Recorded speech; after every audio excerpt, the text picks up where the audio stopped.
In this breaking story, an iconic doctor just ruined Donald Trump's night by exposing his health cover-up. That's right, Trump is clearly unwell, and the White House is not doing a very good job at covering it up. How's it going, everybody? Hunter Avallone here with Occupy Democrats. Welcome back to another video. Now here we are in 2026, yet Donald Trump did not leave the health concerns in 2025.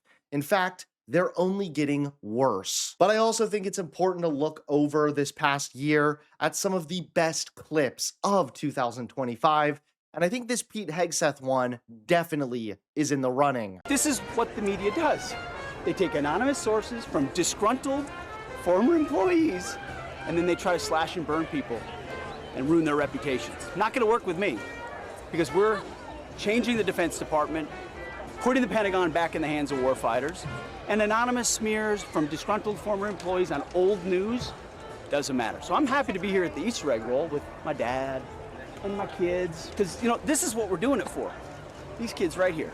This is why we're fighting the fake news media. This is why we're fighting slash and burn Democrats. This is why we're fighting hoaxsters. This group, no, this group right here, full of hoaxsters that peddle anonymous sources from leakers with axes to grind, and then you put it all together as if it's some news story. And when we know it, we know exactly what it is. So I'm really proud of what we're doing for the president, fighting hard across the board, and I'm gonna go roll some Easter eggs with my kids. Thank you very much.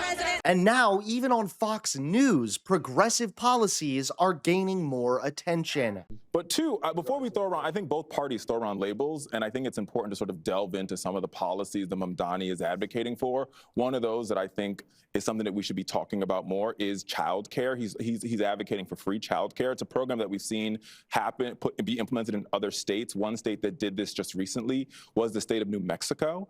They implemented free childcare for every New Mexican, no matter how much money you make, no matter where you live. And we haven't seen people run to leave New Mexico. Actually, people move into New Mexico. And the reason for that is when you allow folks to take childcare off of their sort of balance sheet, what happens is they're allowed, mom and dad are both able to go to work, you increase competitiveness, you also, you put more people into the workforce, and you decrease the, how much money people are paying for childcare. Right now, in a lot of households, childcare is the cost of a college tuition. Childcare in some households are more than their mortgage payment. And as a nation, until we have a conversation of what it costs for daycare, we're not going to move this country forward. I'm well aware of how expensive childcare is. Exactly. And what Zoran is advocating for is something that other states are already doing, and it's working. So before we just say Zoran is bad, everything is socialist, there's some good things that he's advocating for that a lot. But now an iconic doctor just exposed Donald Trump's health cover-up.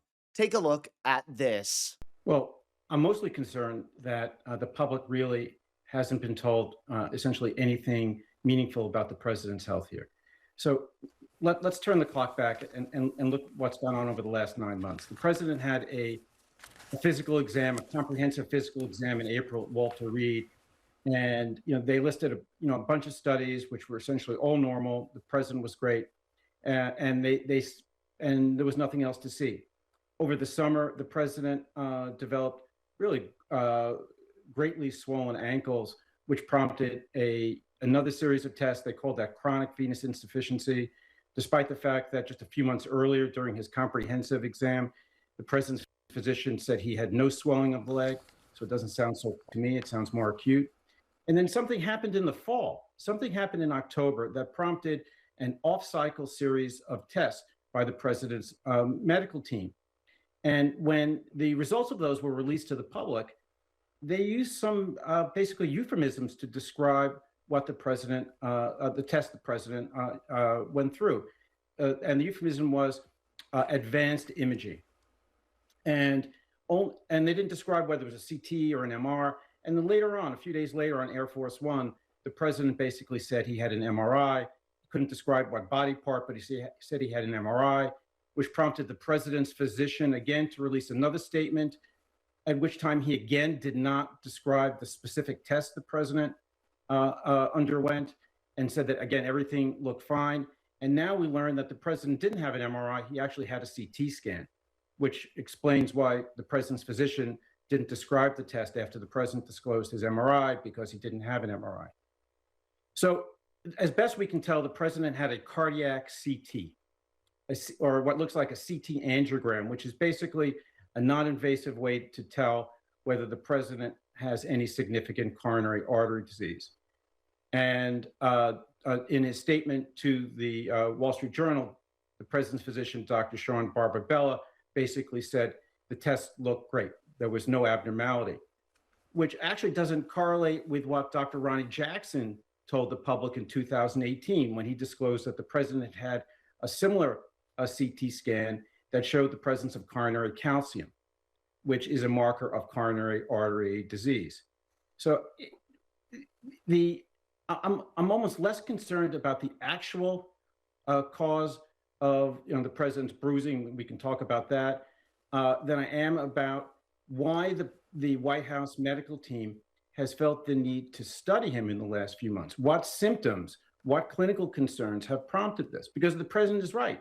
When you test the president of the United States, it creates a lot of concern, and rightfully so.